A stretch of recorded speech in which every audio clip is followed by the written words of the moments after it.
ओडिशारे सरकारी चाकिरी पाइबा समस्तंकर स्वप्न हेले रास्ताटा बहुत जटिल। आसंतु एहाकु सहज करिबा। ओडिशा सरकारी परीक्षार ही जालरे बाटबणा हेला भणी लागुछि कि चालंतु एक सीधा रास्ता बाहर करिबा। प्रथमे देखिबा 2026 रे केते बड़ सुजोग रहिछि।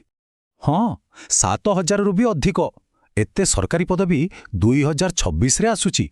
आउ एही सबु पदवी ओपीएससी ओएसएससी एवं ओडिशा पुलिस भितरे रहिछि। केवल ओएसएससी सीआरई रे ही अछि पाखापाखि 6,530 पदवी। यह एक बहुत बड़ सुजोग। हेले एते सुजोग थाई भी प्रस्तुतिटा एते जटिल काहेकि लागे? कारण ओपीएससी ओएसएससी आउ ओएसएससी एही तीनिटा अलगा अलगा बोर्ड नियुक्ति करांती। एही चित्रकु देखंतु गोटिए परीक्षा भितरे केते अलगा अलगा रास्ता अछि। आउ गोटे गुरुत्वपूर्ण कथा, आवेदनर शेष तारीख हेउछि मार्च 8, 2026। एबे आसंतु देखिबा एही सबु भितरे आशायी माने केउ समस्यार सामना करंती। 10टा वेबसाइट बिना प्लान रे पढ़ा पढ़ी ए सबु मानसिक चाप बढ़ेई दिए। तेणु मूल कथा हैला एही सबु द्वंद्व आउ अस्पष्टता को दूर करिबा। हेले एहार समाधान कौन?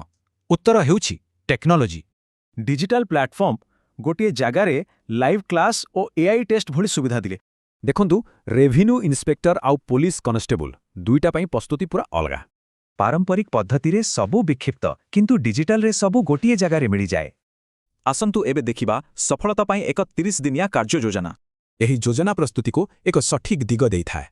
एहाकु 4टी पर्याय रे बंटा जाइछि: फाउंडेशन, स्ट्रेंथनिंग, टेस्टिंग और एग्जीक्यूशन। मने रखंतु लिखित परीक्षा रैंक आनी दिए आउ शारीरिक दक्षता सफलता दिए। तेबे एही जटिल रास्ता को छाड़ी एक स्पष्ट मार्ग अपनाइबार समय आसी जाइछि कि